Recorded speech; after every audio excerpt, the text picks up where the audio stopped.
अस्सलाम वालेकुम स्टूडेंट्स। हमने शुरू किया हुआ था चैप्टर नंबर 13 कार्बोक्सिलिक एसिड्स और हमने अपने प्रीवियस लेक्चर में उसका फिजिकल प्रॉपर्टीज़ के बारे में डिस्कस किया था कि कार्बोक्सिलिक एसिड की फिजिकल प्रॉपर्टीज़ कौन कौन सी हो सकती हैं। उसमें हमने उसकी स्मेल के बारे में पढ़ा था, उसके बाद मेल्टिंग पॉइंट था, बॉइलिंग पॉइंट था। ठीक होगी बात।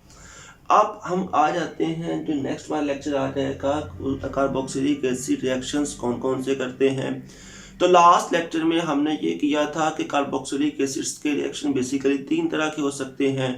पहला, जिसमें कार्बोक्सिलिक एसिड का सिर्फ हाइड्रोजन इन्वॉल्व होगा। अगर हम कार्बोक्सिलिक एसिड की बात करते हैं तो हमने ये कहा था डबल बॉन्ड O और यहाँ पे आ जाएगा H। अब इसका जो फर्स्ट रिएक्शन था, इस रिएक्शन में इन्वॉल्व था सिर्फ हाइड्रोजन। ठीक होगी बात। हाइड्रोजन किस चीज का था? कार्बोक्सिलिक एसिड का। और इसके बाद दूसरा रिएक्शन ये वाला था जिसमें हाइड्रोक्सिल ग्रुप इन्वॉल्व था। और तीसरा रिएक्शन ये वाला था जिसके अंदर पूरे का पूरा कार्बोक्सिल ग्रुप इन्वॉल्व था। ठीक होगी बात। तो इस बेस पे हम ये कर देंगे कि कार्बोक्सिलिक एसिड्स के तीन रिएक्शंस हो सकते हैं। पहला हमने किया है due to hydrogen atom carboxylic group का। उसके बाद ड्यू टू हाइड्रोक्सिल ग्रुप, वो भी इसका आ जाएगा। और इसके बाद तीसरा किस चीज का है? Due to the whole involvement of का रिएक्शन है, ये आ जाएगा due to the involvement of carboxylic group. अब इसमें वो कौन कौन से रिएक्शंस आ सकते हैं, जिसमें नंबर एक हम कर लेंगे reaction of the carboxylic acid. तो इसमें नंबर एक पे हमने करना है, ये जो रिएक्शन है ये इस वजह से होगा जब हम यहाँ पे H को इन्वॉल्व करेंगे, या ये रिएक्शन होगा due to the involvement of hydrogen. तो पहला हम रिएक्शन उसको स्टडी करते हैं। जब हमारे पास होगा कार्बोक्सिलिक एसिड, मसलन कि अगर हमारे पास एसिटिक एसिड है, इसको हम ऐड करवा देंगे सोडियम मेटल के साथ, तो कन्वर्ट हो जाएगा सोडियम एसिटेट में। इसके साथ हाइड्रोजन गैस को ये यहाँ से रिलीज कर देगा। क्या होगा कि सोडियम एसिटेट को जब हमारे पास होगा एसिटिक एसिड, इसको ऐड करवा देंगे हम सोडियम मेटल के साथ, तो ये कन्वर्ट हो जाएगा सोडियम एसिटेट में और इसके साथ यहाँ से हाइड्रोजन गैस को रिलीज कर देगा। अब ये रिएक्शन होता कैसे है? अब सबसे पहले हम देख लेते हैं सोडियम के वैलेंस शेल में होता है जस्ट 1 इलेक्ट्रॉन। तो इसने क्या काम करना है, आपने उस इलेक्ट्रॉन को ये रिमूव करेगा। अब इलेक्ट्रॉन को जब रिमूव करेगा तो ये कन्वर्ट हो जाएगा कैटाइन में। अब चूंकि हमारे पास दो सोडियम है, तो दोनों कैटाइन में जब कन्वर्ट होंगे, साथ दो इलेक्ट्रॉन यहाँ से रिमूव हो जाएंगे। और इसके बाद जो हमारे पास होगा एसिटिक एसिड है, एसिटिक एसिड आयोनाइज होगा एसीटेट आयन और साथ कन्वर्ट हो जाएगा हाइड्रोजन आयन में। अब यही जो एसीटेट आयन बना है नेगेटिव आयन, ये इसके पॉजिटिव जो के कैटाइन है सोडियम, उसके साथ रिएक्शन करने के बाद कन्वर्ट हो जाएगा सोडियम एसीटेट के अंदर। किसमें कन्वर्ट हो जाएगा? ये कन्वर्ट हो जाएगा सोडियम एसीटेट में। और बाकी जो दो यहाँ से एसीटेट आयन बनने के बाद H निकलेंगे, वही सोडियम के दोनों इलेक्ट्रॉन के साथ रिएक्ट करने के बाद कन्वर्ट हो जाएंगे हाइड्रोजन गैस के अंदर। ठीक होगी बात। तो इस तरह से हम करेंगे कि ये साल्ट फॉर्मेशन यहाँ पे होगी। अब इसके बाद हम कर लेते हैं रिएक्शन विद बेस। अब बेस में आपने ये किया हुआ है छोटी क्लासेस में भी कि जब एसिड और बेस आपस में रिएक्शन करेंगे तो क्या बनेगा? साल्ट और वाटर। क्या बनेगा? साल्ट और वाटर बनेगा। तो ये जो हमारे पास एसिटिक एसिड है, जब इसको रिएक्ट करवा देते हैं एक बेस के साथ, सोडियम हाइड्रोक्साइड के साथ, तो जब एसिड और उसके बाद बेस आपस में रिएक्शन करेंगे तो आगे क्या बन जाएगा? सोडियम एसीटेट इसके साथ क्या बन जाएगा? वाटर बन जाएगा।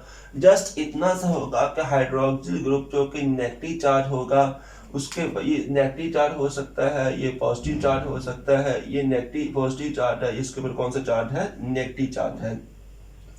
तो इसका OH और इधर से H दोनों ऐड करने के बाद वाटर बना देंगे। अब ये आपस में कंबाइन करने के बाद क्या कर देंगे? ये आपस में जुड़ने के बाद कन्वर्ट हो जाएगा सोडियम एसीटेट के अंदर। इसके बाद आ जाएगा reaction due to the hydroxyl group. अब हाइड्रोक्सिल ग्रुप की वजह से कौन कौन से रिएक्शंस आ सकते हैं? इसमें पहला जो आ जाएगा वो है एस्टर फॉर्मेशन। अब एस्टर फॉर्मेशन में क्या है कि अगर हमारे पास कार्बोक्सिलिक एसिड है जो कि एसिटिक एसिड हमने लिया हुआ है, अगर ये रिएक्शन करेगा अल्कोहल के साथ एसिड की मौजूदगी में, किसकी मौजूदगी में? एसिड की मौजूदगी में। जब रिएक्शन करेगा तो इसका OH और अल्कोहल का H निकल जाएगा, वो आपस में रिएक्शन करने के बाद किसको बना देंगे, वो बना देंगे वाटर को। बाकी इसके बाद पीछे क्या बच जाएगा, इधर से ये वाला बच जाएगा ग्रुप और इधर से ये वाला ग्रुप, दोनों आपस में रिएक्ट करने के बाद किस में कन्वर्ट हो जाएंगे, ये दोनों आपस में रिएक्शन करने के बाद कन्वर्ट हो जाएंगे एस्टर में। अब हम देख लेते हैं इसका मैकेनिज्म कैसे होता है। तो इसमें ये होता है कि अगर हम बात कर लेते हैं, सबसे पहले हमने कहा है कि ये इन्वॉल्व होगा हाइड्रोजन आयन या एसिड की मौजूदगी में ये काम होता है।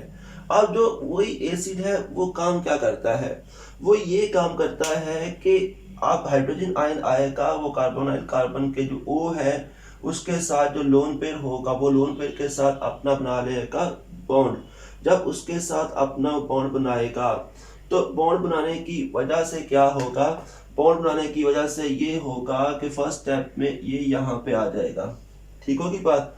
अब चूंकि O का लोन पेयर शिफ्ट हुआ है H की तरफ, अब H के ऊपर आ गया है पॉजिटिव चार्ज।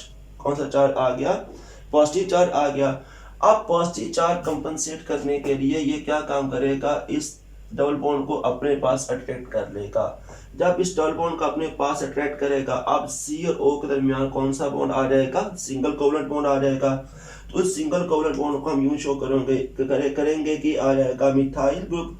इसके बाद कार्बन है, कार्बन के साथ OH है और नीचे भी क्या है, OH है। अब चूंकि वो बॉन्ड चूंकि O के ऊपर शिफ्ट हुआ है तो इस वजह से O के ऊपर तो नेगेटिव जो पॉजिटिव चार्ज था वो न्यूट्रल हो गया, लेकिन जो कार्बन के ऊपर चार्ज आ गया वो कौन सा होगा, पॉजिटिव चार्ज होगा। अब इस पॉजिटिव चार्ज के साथ जब अल्कोहल है हम उसको रिएक्ट करवाएंगे। अब अल्कोहल का फार्मूला क्या होता है, ROH, या ना R कोई भी अल्काइल रेडिकल हो सकता है। तो इस O के पास जो लोन पेयर होता है, एक्चुअली इसके पास लोन पेयर तो दो होते हैं, लेकिन मैंने यहाँ पे एक को शो किया है। तो जो इसका लोन पेयर है वो रिएक्ट कर जाएगा इस कार्बन के साथ। जब इस कार्बन के साथ रिएक्ट करेगा, अब ये चूंकि O अपना इसके साथ बॉन्ड रहेगा, अब O की वैलेंसी कितनी हो जाएगी, 3 हो जाएगी। अब उसकी वैलेंसी जब 3 होगी, इसके ऊपर चार्ज कौन सा आ गया है, पॉजिटिव। अब इस पॉजिटिव चार्ज को कंपनसेट करने के लिए ये H का बॉन्ड उसके ऊपर शिफ्ट हो जाएगा। अब O तो न्यूट्रल होगा, लेकिन H पॉजिटिव चार्ज की फॉर्म में यहाँ से निकल जाएगा। जब H पॉजिटिव चार्ज की फॉर्म में यहाँ से निकलेगा तो हमारे पास क्या बन जाएगा, CH3। आगे कार्बन तो इसके पास हाइड्रोक्सिल ग्रुप है, तो ये तो इसके पास हाइड्रोक्सिल ग्रुप है, और आगे आ जाएगा OR, तो ये आगे इसके साथ आ गया है O और R। अब इसमें क्या है कि ये जो प्रोटॉन निकला है ये इस हाइड्रोक्सिल ग्रुप से साथ या इसमें से दोनों इसके लिए इक्विवेलेंट है, इनमें से किसी एक के साथ वो रिएक्ट करेगा। जब रिएक्ट करेगा तो ये अपना O लोन पेयर H को शिफ्ट कर देगा, जो O है ये अपना लोन पेयर आगे H को शिफ्ट कर देगा। जब वो अपना इलेक्ट्रॉन इस H को शिफ्ट करेगा तो इसकी शिफ्टिंग के बाद क्या होगा कि अब इस O के ऊपर आ जाएगा पॉजिटिव चार्ज। क्यों, अब क्योंकि उसकी वैलेंसी 3 हो गई है यहाँ पे और उसने अपना लोन पेयर आगे शिफ्ट किया हुआ है। अब इसको न्यूट्रल करने के लिए क्या होगा कि वो बॉन्ड जो है ये कार्बन के दरमियान जो बॉन्ड है वो फौरी इसके ऊपर शिफ्ट हो जाएगा और मोस्ट स्टेबल प्रोडक्ट बनेगा, वो क्या होगा, वाटर होगा। तो आप इसके बारे में ये करोगे कि यहाँ से वाटर रिलीज हो जाएगा। क्या होगा, यहाँ से वाटर रिलीज हो जाएगा। जब वहां से वाटर रिलीज होगा, चूंकि अब ये वाला बॉन्ड तो खत्म हो गया है, ठीक होगी बात, वो बॉन्ड जब खत्म होगा तो पीछे क्या बच जाएगा, एक इसके पास OH बच जाएगा, एक इसके पास OR बच जाएगा, कार्बन के ऊपर फिर पॉजिटिव चार्ज आ गया है।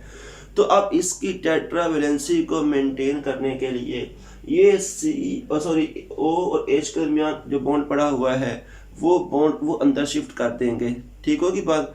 जब वो बॉन्ड अंदर शिफ्ट होगा तो कार्बन और O के दरमियान डबल बॉन्ड बन जाएगा।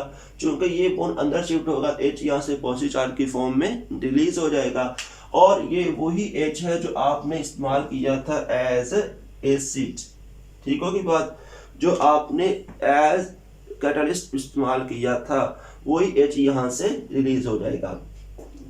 अब इसके बाद दूसरा रिएक्शन वो वाला है जिसमें हमने करना है कि हाइड्रोक्सिल ग्रुप इन्वॉल्व होगा, तो आ जाएगा रिएक्शन विद SOCl2। किसके साथ आ जाएगा, SOCl2 आ जाएगा। तो ये हमारे पास वो एसिटिक एसिड है, SOCl2 के साथ रिएक्ट करेगा तो CH3OCl बनेगा, साथ SO2 बन जाएगा, साथ क्या बन जाएगा, HCl बन जाएगा। अब ये रिएक्शन होता किस तरह से है, ये रिएक्शन इस तरह से होता है कि मैंने SOCl2 को ओपन किया, S डबल बॉन्ड O और दोनों Cl साइड पे लगा दिए हैं, तो ये क्या बन जाएगा, S double bond O Cl2, SOCl2 बना हुआ है और ये क्या है, एसिटिक एसिड है। अब SOCl2 का एक जो Cl है वो एसिटिक एसिड के इसके साथ ऐड करेगा और किसमें कन्वर्ट हो जाएगा, HCl में। तो H पॉजिटिव और Cl नेगेटिव मैंने वो अलग लिखे हुए हैं, एक्चुअली में बना तो Cl है लेकिन मैंने H पॉजिटिव और Cl नेगेटिव को अलग कर दिया है। उसके बाद इस O और S के दरमियान डायरेक्ट बॉन्ड बन जाएगा।